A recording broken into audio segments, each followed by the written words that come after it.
My question is, when you were about to be sent to space, were you worried? And if so, what were you worried about?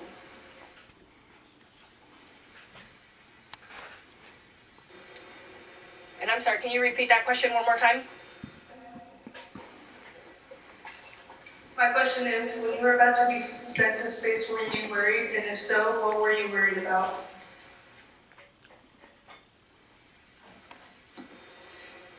You know, I'll be honest that I wasn't worried. When I first started training for this specific mission 2 years ago, I was worried. You know, I thought about, you know, getting on a rocket and how would that feel, and some of the dangers, because of course there is risk. There's risk in achieving something like spaceflight, you know, and people have paid the ultimate price to achieve this dream. And so one of the things that I learned as an Army helicopter pilot was that if you're ever worried about something or stressed about something, the only way for me to alleviate that is to learn more about it.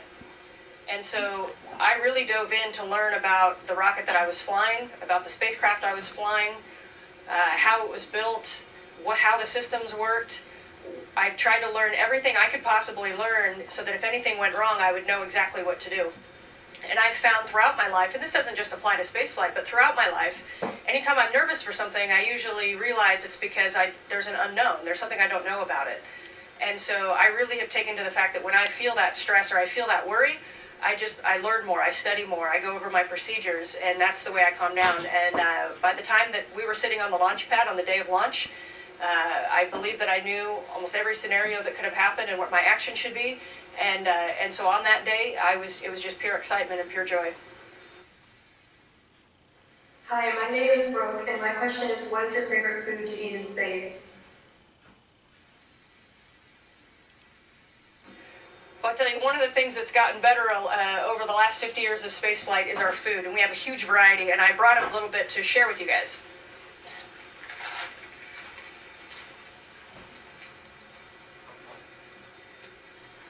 So on Earth, you know, we're taught as kids not to play with our food, but I can tell you one thing, astronauts absolutely play with our food. So our food comes in a couple of different ways. One of them is packets like this.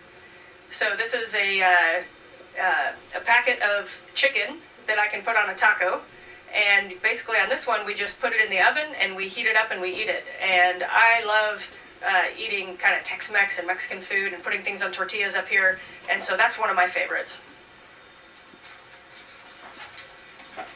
What's also great about the International Space Station is that it's just that, it's international. And so right now there's 2 other astronauts on board, and one of them is from Canada and one of them is from Russia.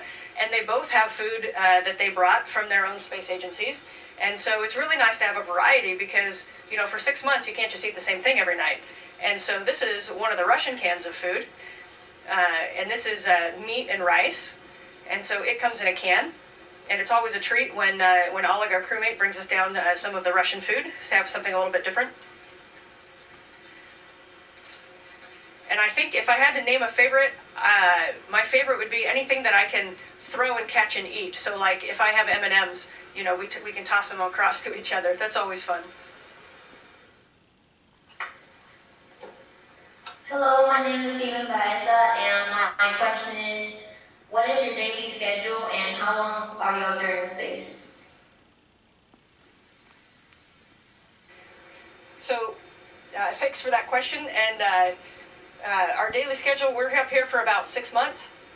And our daily schedule looks a whole lot like it does on the ground, actually. So one of the things that they realize is that you can't work all the time and be at your best. We always have to be prepared if something happened, which means we need to be well rested, and we need to have the spare capacity to be able to react in an emergency. And so part of sustaining spaceflight for long periods of time is having rest and recuperation time. So we do that on nights and weekends. And then we work about a 12-hour day during the week. So we start off our morning with a meeting with all the flight control centers across the world. We have 5 main flight control centers that control us up here. And so everybody gets on the radio at the same time. We pass any pertinent information, maybe big picture words on what we're going to be doing that day. They answer any questions that we have on tasks. And then we work about 12 hours, and then we have a meeting at the end of the day where we kind of wrap it up. And then outside of that work day, we have personal time. So that's when we can call our families or maybe watch a movie. Kaylee, and I know becoming an astronaut requires a lot of training. How many years did you receive?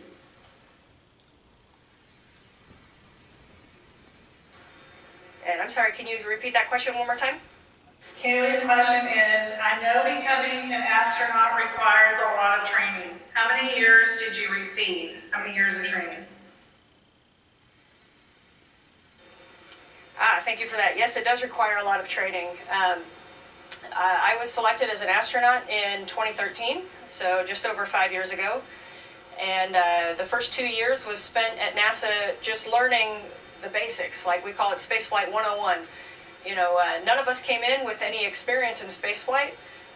Maybe a couple of people had worked on satellites and things like that, but we really didn't understand what it meant to be an astronaut on the International Space Station. And so we learned things like how to speak Russian so we could talk to our crewmates. We learned about the International Space Station systems.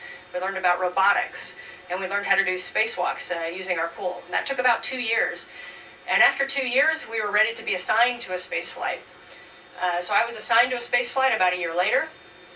And from the time that you're assigned, it's another 2 years to train for your specific mission. And so during that time, we spent a lot of time in Russia because we launched on the Soyuz spacecraft. And so about half of that time is spent learning how to operate the Soyuz spacecraft and be a crew member. And then the other half is about increment specific, and we call it increments up here. So mission specific stuff. What experiments are we going to be running? What hardware might we be installing? And so that's about 5 solid years of training at NASA. But I will say a lot of what I use up here, I learned before I ever got to NASA. And that's how to work in teams, how to work with other people, how to live in remote environments, you know, and perform with small teams on high-risk tasks. And so I'd like to say, you know, maybe some of you are going to be the astronauts out there, and I would say you're already in training, because the things that you're learning right now at school, you're absolutely going to use when you make it here. Hello, my name is Danae, and I know that when you are in space with high altitude, your ears pop. Does this happen in space?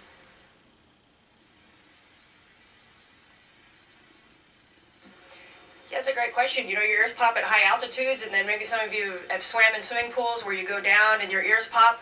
And so the ears popping is not necessarily because of the altitude or the depth, but it's the change in the altitude and the change in the depth. And so, you know, I talked earlier about how pressurization is very important to us. We need to maintain a certain pressure inside of the space station. And so we pay attention because if our ears pop, that means that that pressure is changing.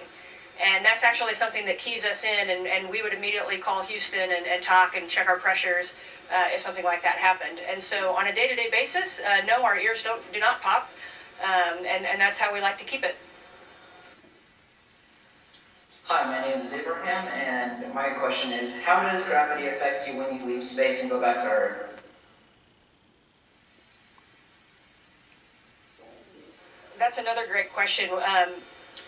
The human body is really amazing, and the human body can adapt to any environment, or I shouldn't say any environment, most environments. When we come up to space, the body takes a little while to adjust, and it's different for everybody, and there's no way to predict it.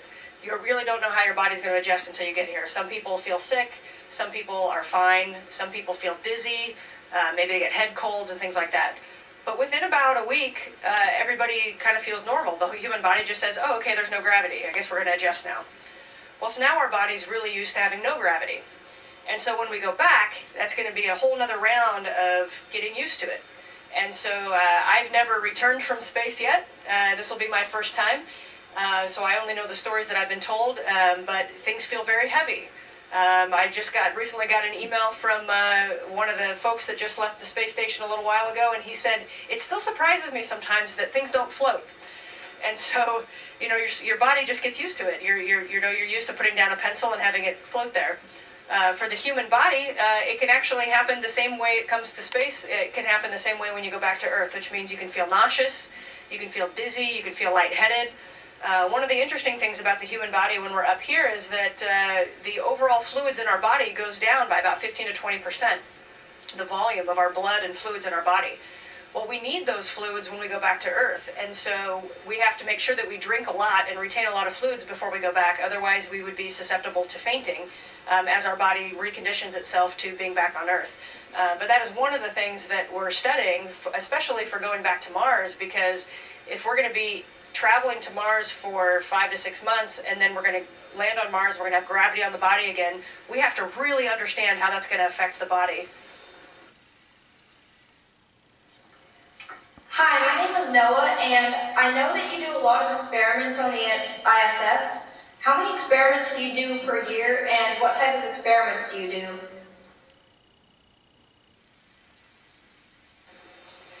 So we do all sorts of experiments up here. It's one of the really cool parts about being up here. So many of you guys are probably interested in science. I know I was at your age, and I love doing experiments in the lab.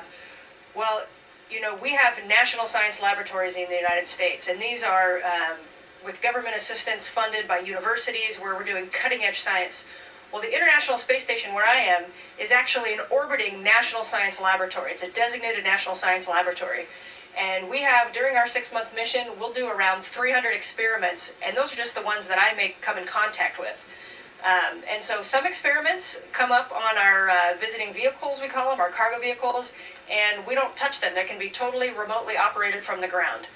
Other experiments, we have a little bit of a part to play. In fact, just this last week, I was helping with some research on Parkinson's disease, where we were looking at protein crystal growths, and I was able to use pipetting and creating the samples in kind of a test tube, and then we got to look under the microscope and look at the pictures and send those back to the investigators on the ground.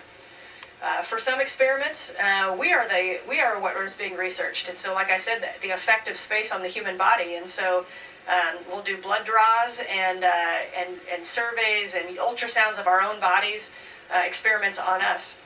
And then outside the space station, there's a lot of experiments. If you look at pictures of the outside of the space station, there's boxes and wires all over the place, and that's because those are even more experiments outside. And so that is the whole purpose of us being up here, is to explore the human body, to explore physics and materials, to explore our Earth, and to explore the universe and the planets. This concludes our presentation. Thank you so much to astronaut Anne McClain and NASA Johnson Space Center for this incredible opportunity for our STEM students at Barber Middle School and Kranz Junior High. Thank you.